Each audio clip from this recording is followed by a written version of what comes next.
अखंडमंडलाकारं व्याप्तं येन चराचरं तत्पदं दर्शितं येन तस्मै श्रीगुरुवे नमः।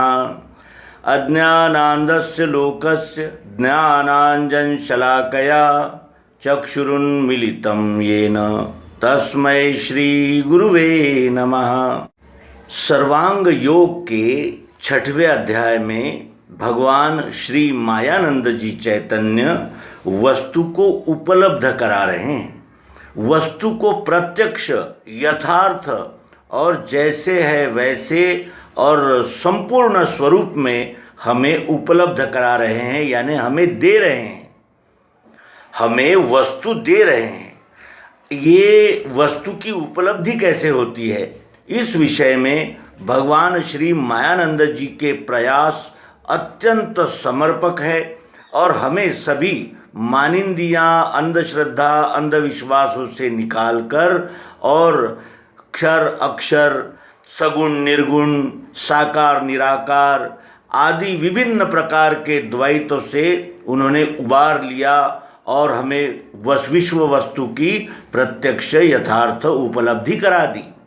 और इस उपलब्धि को कराने का उनका कार्य अत्यंत महान कहा जाएगा और यही इस संपूर्ण विश्व के अनंत मत पंथ संप्रदायों के संघर्ष का मूल कारण है। यही वो चिंगारी है जो मनुष्य को मनुष्य से अलग करती है, संप्रदाय को संप्रदाय से विभक्त करती है और जिसे कहते हैं कि अनेक प्रकार के द्वैत भाव पालने के लिए यही वो कारणीभूत होने वाली यानी बात है, मुद्दा है और इसी मुद्दे का निराकरण उन्होंने किया है। अक्षर आत्मा को जानने की सुरीति उन्होंने तब बताई जब उन्होंने इंद्रियों से 5 प्रकार के अनुभव दिखा दिए।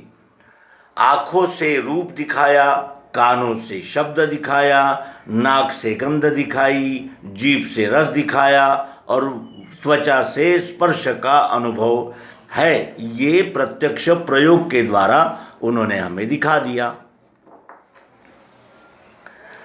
और ये तो दिख ही रहा था, फिर दिखा दिया क्या आशय है? दिखाया इसलिए कि हम रूप तो देखते थे लेकिन रूप को हम सीमित मानते थे, ये इतना ही रूप मानते थे। लेकिन उन्होंने ये जानकारी दी, ये दर्शा दिया कि रूप इतना ही नहीं है, यहाँ से लेकर संपूर्ण यच्चावत विश्व में रूप अखंड है, रूप अखंड है। अग्नि तो यानी स्थूल अग्नि जो है वो तो एक ही स्थान पर दिखती है, लेकिन ये सूक्ष्म अग्नि का रूप भाव अखंड ओतप्रोत व्याप्त है। उसी तरह वायु का है, वायु तो दिखता नहीं है, सर्वत्र है, लेकिन वायु से चलित होने वाली त्वचा स्पर्श का अनुभव करती है और वो स्पर्श भाव संपूर्ण विश्व में ओतप्रोत कण कण में व्याप्त है। ये जागृति दी और इन पंच ज्ञानेंद्रियों से जो 5 प्रकार की संवेदनाएं प्राप्त होती है, उन संवेदनाओं के पीछे का कारण भाव जो पंच महाभूत है उनका उन्होंने तालमेल बिठा दिया। ये पंच भाव ही हमें यानी अलग अलग स्वरूप से दिखते हैं। ये दिखते हैं क्यों? इंद्रियों से देखा जाता है। मन भी हमारा एक इंद्रिय है लेकिन वो सूक्ष्म है, तो उससे हमें इसी वस्तु में सत्वगुण, रजोगुण, तमोगुण इनका दर्शन करा दिया। तो क्या सत्वगुण, रजोगुण, तमोगुण केवल इसी वस्तु में है, अन्य वस्तुओं में नहीं है? इसमें अच्छा दिखता है तो सत्वगुणी है, थोड़ा सा घिस गया है, कुछ दिखता है, कुछ नहीं दिखता तो रजोगुणी है, और एकदम दिखता ही नहीं, कांच के ऊपर में ऐसी क्रैचेस पड़ गई है तो तमोगुणी है। इसी तरह हम ये यच्चावत विश्व में ये तीनों भाव देखते हैं।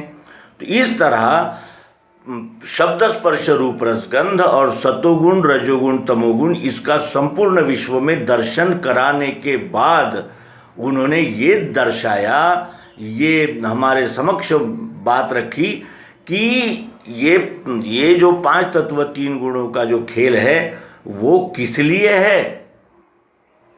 वो अक्षर भाव जैसे ये वस्तु ने मिठास के वजह से आकार धारण किया है। इस वस्तु में अगर मिठास न होती तो वस्तु ही नहीं होती। यहाँ देखने की मिठास नहीं होती तो वस्तु ही, चश्मा ही नहीं होता। यहाँ अगर सांस लेने की और गंध ग्रहण करने की आवश्यकता नहीं होती तो ये भी वस्तु नहीं होती। यानी इसके मूल में, इसके 5 तत्व 3 गुण के मूल में वो अक्षर है। चाहत, जरूरत, प्रियत्व, रूप, मिठास अक्षर के वजह से, यानी अक्षर ने ही वस्तु का रूप धारण किया है। ये उन्होंने सिद्ध कर दिया। और यही सिद्ध करने के लिए अनेक मत पंथ संप्रदायों के हजारों लाखों ग्रंथ निर्माण हुए हैं। वेद भी इसीलिए निर्माण हुए। लेकिन वेदों ने अंत में क्या कहा? न इति, न इति, न इति। क्यों? क्योंकि उन्होंने 5 तत्व 3 गुण और मिठास, जिसे प्रियत्व रूप कहते हैं, आत्मा कहते हैं, वहाँ तक ही उन्होंने पहुँच बताई। उसके आगे उनका अनुसंधान जब देखा उन्होंने कि ये तो अनुसंधान व्यापक रूप से है, हर वस्तु का अस्तित्व है ही, और अस्तित्व ये 5 तत्व 3 गुणों के माध्यम से अनुभव में आता है, ये तो उन्होंने बताया। लेकिन वस्तु की उपलब्धि नहीं कराई। और उसी वस्तु की उपलब्धि यानी संपूर्ण का दर्शन केवल सद्गुरु ही कराते हैं, और यही उनका महिमा है। अक्षर आत्मा को जानने की सुरीति ये लखाते हैं, लेकिन इसे लेना श्रद्धा से सात्विकी है। क्योंकि जैसे इंद्रियों से ये कहा जा सकता है कि ये रूप है, ये रस है, ये गंध है, उस तरह अक्षरात्मा को नहीं जाना जा सकता। अक्षर आत्मा जो है वो सर्वव्यापी है और सूक्ष्म है। सूक्ष्म को देखने के लिए बुद्धि का सहारा लेना पड़ता है। और बुद्धि भी 3 तरह की होती है, सात्विक, राजस और तामस। इन 3 प्रकार की बुद्धियाँ और 3 प्रकार की बुद्धि से प्राप्त होने वाला 3 प्रकार का अनुभव, यह भगवद गीता के 18वें अध्याय में विस्तार से समझा दिया गया है। पाठकगण कृपया श्रीमद् भगवद गीता का 18वां अध्याय अवश्य देखें। अक्षर आत्मा का दर्शन केवल सात्विक बुद्धि ही कर पाती है, और सात्विक बुद्धि से दर्शन होने के लिए हमें श्रद्धा रखनी होती है। श्रद्धा का अर्थ अंधश्रद्धा नहीं होता। श्रद्धा का अर्थ होता है जो हम जान रहे हैं उसको जानने के लिए, यानी जिसे कहते हैं कि यानी निश्चित और निश्चयपूर्वक जानना, उसे श्रद्धा कहते हैं। डुलमुलता नहीं, स्थिर स्थायी श्रद्धा। और ये श्रद्धा सात्विक हो तो अक्षर का अनुभव प्रत्यक्ष हो जाता है। अब संपूर्ण विश्व की लीला अक्षर में जिस हो रही, उसी में जो बैठी हैगी अस्थि भांति प्रियत्व से। संपूर्ण विश्व की लीला अक्षर में हो रही है। यानी ये अष्टधा, पृथ्वी जल अग्नि वायु आकाश, इनसे निर्माण होने वाली संवेदनाएं, शब्द स्पर्श रूप रसगंध, और मन, जिससे सतोगुण रजोगुण तमोगुण, इस 3 प्रकार का अनुभव आता है। इसी में यह अस्तित्व है। क्योंकि अस्तित्व साकार स्वरूप से उपस्थित होता है अक्षर के रूप में ही। परिवर्तन होने वाले घटकों में ही वो अपरिवर्तनीय, स्थायी, नित्य, अजन्मा, पुराना आत्मा है, ये बोध होता है। और वस्तु में ही अस्थि भांति प्रियत्व रूप से वो आत्मा बैठा है। अस्थि यानी है, भांति यानी दिखता है, और प्रिय यानी प्रिय दिखता है।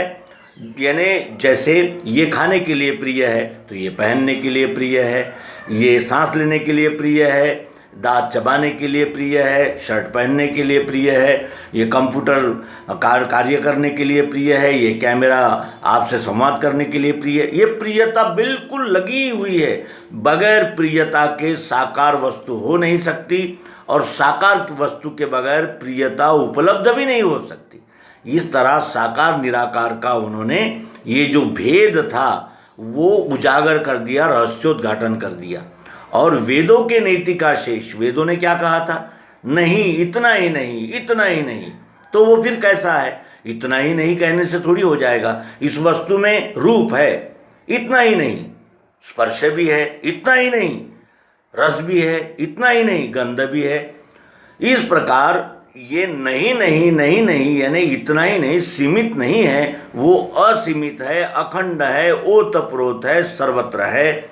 इसका अनुभव हमें वेदों के नीति का शेष, वेदों के नीति का शेष क्या था? वेदों ने कहा था कि ये विश्व में जो दिख रहा है वो सत्य है, लेकिन वस्तु की उपलब्धि नहीं हुई थी। वस्तु की उपलब्धि कब होती है? जब हम इस वस्तु का नाम जान लेते हैं। प्रियता तो सभी वस्तुओं में है, और शब्द स्पर्श रूप रसगंध तो सभी में है, सत्वगुण रजोगुण तमोगुण भी सब में है।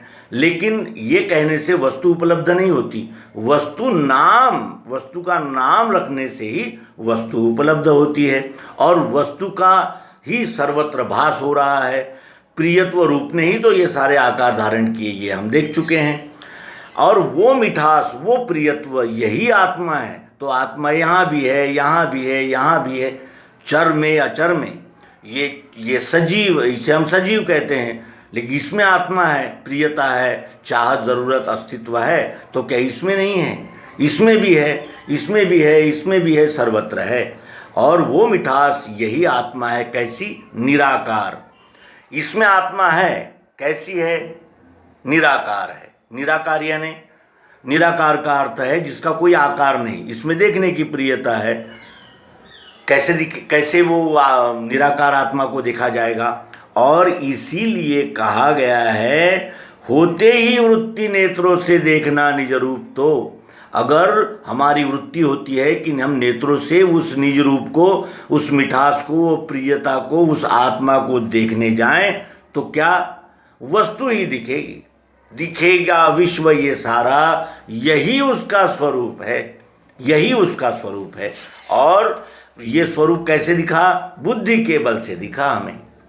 इंद्रियों ने हमें पंच संवेदनाएं दिखाई, मन ने हमें 3 प्रकार का अनुभव दिया, और बुद्धि ने क्या दिखाया कि है कैसा? प्रिय रूप से है और सर्वत्र है। ये हमें बुद्धि ने अनुभव दिया। और आँखों से देखना चाहेंगे तो विश्व रूप ही दिखे। आँखों से देखेंगे तो ये ढेला ही दिखेगा, लेकिन बुद्धि से देखेंगे तो इस ढेले में जो प्रियता है, जो अस्तित्व है, वो दिखेगा। और अस्तित्व तो सर्वत्र है, प्रियत्व रूप का ही अस्तित्व है। इस प्रकार हमें वो सद्गुरु भगवान ने ईश्वर, यानी जिसका संपूर्ण ऐश्वर्य है, ऐश्वर्य प्रियता का, चाहत, ज़रूरत का ही है, ये यहाँ दर्शा दिया। और सर्वशक्ति किसमें है? प्रियता में ही तो सर्वशक्ति है। प्रियत्व, मिठास जो इसमें थी, उसी ने तो अस्तित्व का रूप धारण किया। प्रियत्व ने यहाँ ये स्वरूप धारण किया। प्रियत्व ने ही संपूर्ण वस्तुओं का स्वरूप धारण किया। यही ज्ञानियों का ध्येय है, और इसी को वेदाध्यायी श्रुतियों के मानने वालों ने ओम संज्ञा दी है। और सभी कर्मों के आरंभ में हमारे सभी मंत्र ओम से शुरू होते हैं, इसलिए कि हम सर्वप्रथम उस आत्मा का अस्तित्व मानते हैं। और मानते हैं, लेकिन सद्गुरु ने हमें उससे जना दिया, जानने का प्रत्यक्ष यथार्थ प्रयोग द्वारा मार्ग दिखा दिया। अब नाम है उसके आगे। नाम किसके आगे है? इस अक्षर आत्मा के आगे। अक्षर रूपांतरण होने वाला अष्टधा भाव, अक्षर जो उसमें ओतप्रोत भरी हुई चाह, जरूरत, प्रियत्व रूप मिठास, इन दोनों के आगे नाम है। नाम रखते ही बुद्धि का, यानी जो संशय था, बुद्धि का जो भ्रम था, वो निकल गया और बुद्धि लय को प्राप्त हुई। अर्थात बुद्धि समत्व में स्थित हो गई, बुद्धि का निश्चय हो गया। वही सद्गुरु, यानी वही सद्रूप है, और वही अपना रूप है पुरुषोत्तम भाव। पुरुषोत्तम भाव है नाम। वस्तु का संपूर्ण यानी उपलब्धि नाम से होती है। बगैर नाम के कोई वस्तु नहीं है, और किसी भी वस्तु का नाम नहीं है, ऐसा हो ही नहीं सकता। यही वो वस्तु की उपलब्धि है। नाम ले तब भव सिंधु सुखाही।